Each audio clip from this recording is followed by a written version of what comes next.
Então, na série 7 minutos essenciais de hoje, eu vou falar sobre os métodos de obtenção dos óleos essenciais. Então, como são extraídos os óleos essenciais.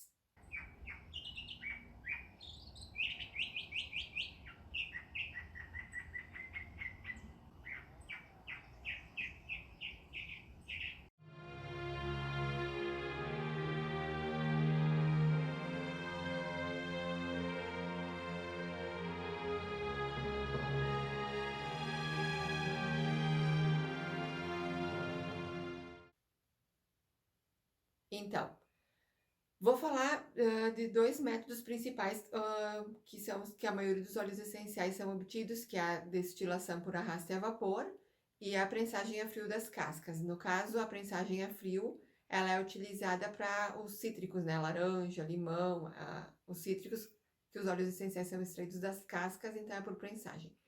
E a maioria das outras plantas é a destilação por arrasto e a vapor. Como então que funciona a destilação por arrasto e a vapor?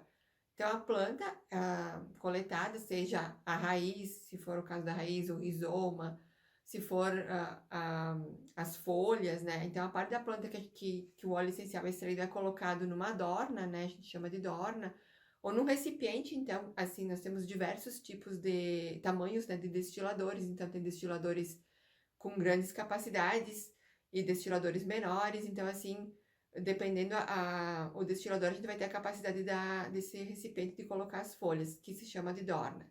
Os destiladores maiores, a geração de vapor vai ser feita através de caldeira, e nos outros menores pode ser feita através de resistência, ou até enfim, de outros métodos. Mas assim, como que funciona? No recipiente ficam as folhas, enfim, o material vegetal.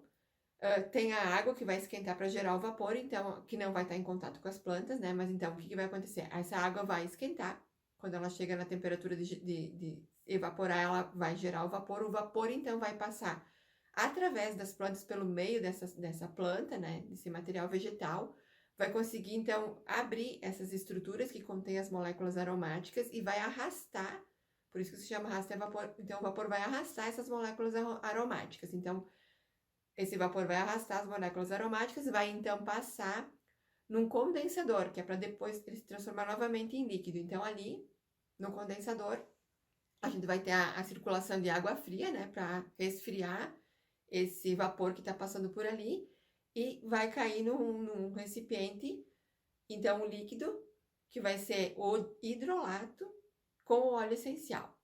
Então, o hidrolato vem daí. Então, quando a gente fala em hidrolato, já dá para a gente entender que o hidrolato sempre vai ter que vir do método de destilação por arrasto e a vapor.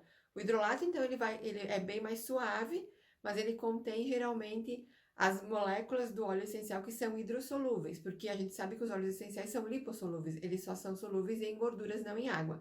Mas uma parte, como os ácidos e outros componentes dos óleos essenciais, eles são hidrossolúveis. Então, essas partes é as que vão estar dentro do hidrolato. Por isso que o hidrolato é bem interessante para tratar diversos problemas. Ele é bem suave, dá para utilizar em idosos, em crianças, em gestantes. Então, assim, ele é bem interessante porque ele vai conter uma quantia de óleo essencial ali bem pequena e vai conter essas moléculas hidrossolúveis. Então, como a densidade, né, o óleo essencial, ele é mais leve, ele vai ficar por cima. Então, a gente vai ali separar. Então, por baixo vai ficar o hidrolato e por cima vai ficar uma camada, então, do óleo essencial. Então, através de um método de separação, pode ser um funil separador, é separado essa parte. Então, é retirado o hidrolato, envasado, e o óleo essencial é separado. É assim que funciona o método de destilação por arrasto e a vapor.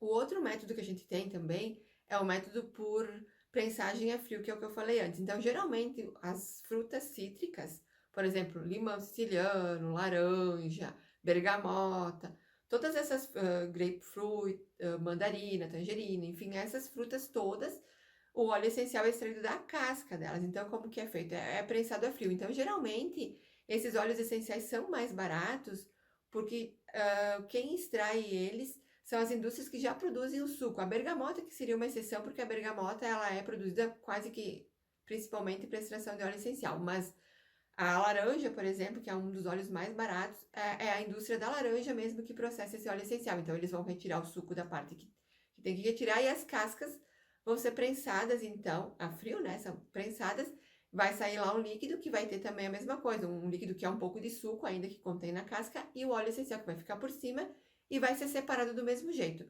Por isso que geralmente a gente tem os óleos cítricos sendo mais baratos, porque a quantia extraída é maior e, além disso, eles são subprodutos, vamos dizer assim, das indústrias de suco.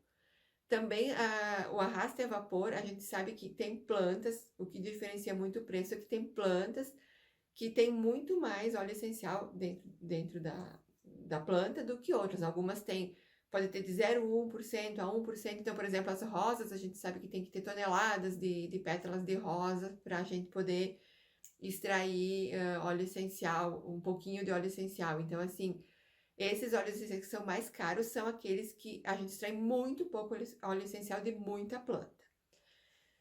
Tem também alguns métodos, por exemplo, o jasmim, tem algumas plantas que não podem ser submetidas à destilação por arrasto a vapor por causa que o calor danificaria. Então, por exemplo, o jasmim é um exemplo. Então, no caso do jasmim, ele é extraído por solventes, que a gente chama. Se usava muito hexano, que é um solvente, e depois tem uma separação desse hexano e fica uma parte que tem o óleo essencial. É um pouco mais complexo, eu só vou citar que eu não vou explicar como funciona, mas assim, para o jasmim também temos o método do CO2 supercrítico, que se chama. Então, o CO2 supercrítico é um equipamento especial também que vai ter uma baixa temperatura ali, uma alta pressão, que vai fazer com que o gás carbônico, né, fique ao mesmo tempo gás e líquido, daí ele consegue passar pela planta, extrai os componentes da planta, daí nesse caso, quando a extração é por CO2, a gente consegue extrair mais moléculas.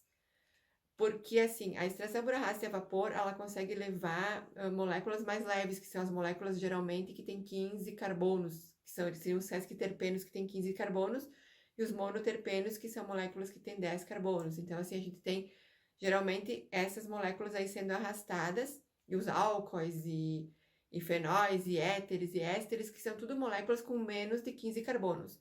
Por exemplo, os diterpenos, que são moléculas com 20 carbonos, elas não conseguem ser extraídas no arraste a vapor, porque elas são muito pesadas e o vapor não consegue carregar essas moléculas.